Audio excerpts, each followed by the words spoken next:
Pinaigting pa po ng Bureau of Quarantine ang pagsusuri sa mga dumarating na pasahero galing Amerika dahil po sa banta ng influenza. Ang sinumang mapag-aalamang may lagnat sa pamamagitan ng thermal scanner, agad isa sa ilalim sa background check. Mula sa NAIA, may ulat on the spot si Marisol Abduraman. Marisol? Oo, lalo nga hinigpitan ng Bureau of Quarantine ang kanilang pagbabantay sa mga paliparan, partikular ng mga arriving passengers mula sa Amerika. Ito para mapigilan na ang pagpasok ng flu sa bansa at naiwasan ang pagkalat nito.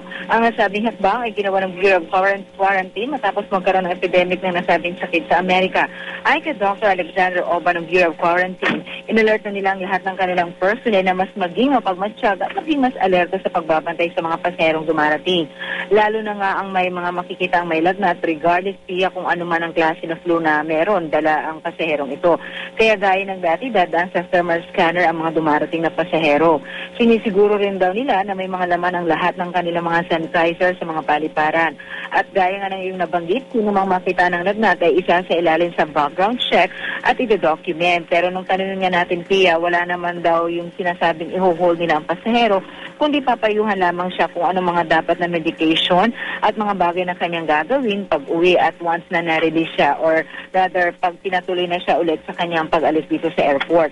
At bagamat hindi agad madedetect kung anong klaseng flu ang posibleng dala ng pasahero, mainam na rin daw na sigurado kaya maingat at maigting ang kanilang pagbabantay para matiyak na walang makalulusot. Yeah? Maraming salamat, Marisol Abduraman.